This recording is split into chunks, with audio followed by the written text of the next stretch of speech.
Hi friends, నేను మీ doctor Swapna Chekkuri from Hyderabad women and fertility centre. Welcome to my channel. Treatment తీసుకుంటే like IVF treatment కానీ IUI కానీ అలా ట్రీట్మెంట్ తీసుకుంటే ట్విన్స్ కంపల్సరీ వస్తారు అనేది చాలామంది అడుగుతూ ఉంటారు. సో దాని గురించి తెలుసుకుందాం.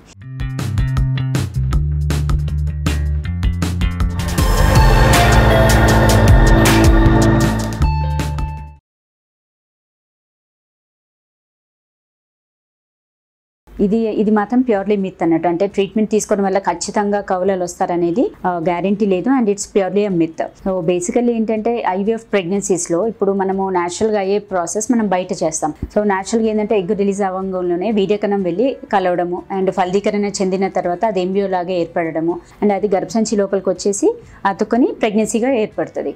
ఇది న్యాచురల్గా అయ్యేది. వెరాజ్ ఇన్ IVFలో ఏంటంటే మనం ఎగ్స్ అన్ని కూడా బయటికి రిట్రీవ్ చేస్తాము, వీర్యకణాలు రిట్రీవ్ చేస్తాం. అంటే వీర్యకణాలు ప్రాసెస్ చేసి అందులో ఉన్న హెల్దీ స్పర్మ్ సెల్ సెలెక్ట్ చేసి ఒక ఎగ్కి ఒక వీర్యకణం ఇంజెక్ట్ చేసి మనం ఎంబ్రియో బయట ఏర్పరుస్తాం. ఏర్పరిచిన ఎంబ్రియోస్ని ఫ్రీజ్ చేసి ఆ నెక్స్ట్ మంత్ మనం ఎంబ్రియో ట్రాన్స్ఫర్ చేస్తాం. So at the time of embryo transfer అంటే మనము ఎంబ్రియో ట్రాన్స్ఫర్ చేసే టైంలో యూజువల్గా కపుల్కి ఆప్షన్స్ ఇస్తాం. అంటే మీకు సింగిల్ ఎంబ్రియో కావాలా లేకపోతే 2 ఎంబ్రియోస్ ఇంప్లాంట్ చేయాలా అనేది. చాలామంది అంటే first time when they are planning first time IVF ట్రీట్మెంట్కి వచ్చినప్పుడు ఏంటంటే యూజువల్గా కొందరు ట్విన్స్ కావాలని ప్రిఫర్ చేస్తారు. సో అలా వాళ్ళ ప్రిఫరెన్స్ బట్టి మనము 2 ఎంబ్రియోస్ వేస్తాం. సో అలా రెండు యూజువల్గా ఏంటంటే బ్లాస్ట్తో సక్సెస్ రేట్ బాగుంటుంది. అంటే Day 3 ఎంబ్రియోస్ ఉంటాయి, Day 5 ఎంబ్రియోస్ కూడా ఉంటాయి.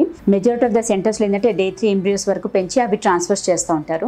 యూజువల్గా ఏంటంటే మన సెంటర్లో అయితే మనం యూజువల్గా అప్ టు Day 5 వరకు లాగిస్తాం. దాన్ని బ్లాస్ట్ అంటాం. అంటే హెల్దీ ఎంబ్రియోస్ ఉంటేనే అది Day 5 వరకు కూడా మనము పెంచగలుగుతాము. అండ్ సెపరేట్ మీడియా యాడ్ చేసి Day 5 వరకు బ్లాస్ట్ ఏర్పరిచి ఏర్పడిన బ్లాస్ట్లు కూడా మంచి క్వాలిటీని సెలెక్ట్ చేసి అవి వేస్తాం. So and first time twins కావాలి అనుకున్న వాళ్ళకి ఏంటంటే 2 బ్లాస్ట్ ట్రాన్స్ఫర్ చేస్తాం.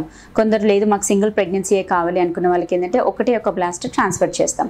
కొందరు ఏంటంటే సెకండరీ ఇన్ఫర్టిలిటీ అంటే ఆల్రెడీ వాళ్ళకు ఒక చైల్డ్ ఉంటారు, అంటే ఆల్రెడీ ఒక బేబీ ఉన్నప్పుడు సెకండ్ బేబీ కలగడానికి చాలా గ్యాప్ ఉన్నప్పుడు లైక్ 10 years 8 years అలా గ్యాప్ ఉన్నప్పుడు 6 years గ్యాప్ ఉంటుంది కొందరికి. అండ్ కొందరికి అనుకోకుండా మేల్ ఫ్యాక్టర్స్ అప్పుడు స్టార్ట్ అవుతుంటాయి. సో అలాంటి వాళ్ళు కూడా ఇన్ఫర్టిలిటీ ట్రీట్మెంట్కి అంటే లైక్ IVF ట్రీట్మెంట్కి వెళ్తూ ఉంటారు.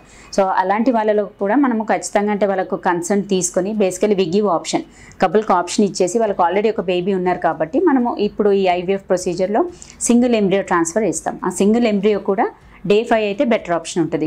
యూజువల్గా Day 3 ట్రాన్స్ఫర్తో అప్రాక్సిమేట్లీ అరౌండ్ 30 to 40% ఛాన్సెస్ అంటాం. వెరాజ్ అదే బ్లాస్ట్ ట్రాన్స్ఫర్ చేసినప్పుడు సింగిల్ బ్లాస్ట్ ట్రాన్స్ఫర్ చేసినప్పుడు 50% ఛాన్సెస్ ఉంటాయి. అండ్ డబుల్ బ్లాస్ట్ అంటే 2 బ్లాస్ట్ ట్రాన్స్ఫర్ చేసినప్పుడు 50 to 60% ఛాన్సెస్ ఉంటాయి. సో అలా మనకు కపుల్కి ఆప్షన్ ఇచ్చేసి వాళ్ళ కన్సర్న్ తీసుకొని దాని ప్రకారంగానే సింగిల్ ఎంబ్రియో వేయాలా లేకపోతే 2 ఎంబ్రియోస్ వేయాలా అనేది డెసిషన్ తీసుకుంటాం. సో ఫ్రెండ్స్, ఇవాళ ఈ వీడియోతో మీకున్న కామన్ డౌట్స్ అనేది మోస్ట్లీ క్లియర్ ఆఫ్ అయ్యి ఉంటుంది. ఇంకేమైనా ఫర్దర్గా క్వైరీస్ ఉంటే మాత్రం ఖచ్చితంగా మన కమెంట్ బాక్స్లో పెట్టండి. మనం as early as possible will try to answer. And ఈ వీడియో మీకు నచ్చినట్లయితే, ఇన్ఫర్మేటివ్ అనిపించినట్లయితే please like my video and share with your friends and needy people.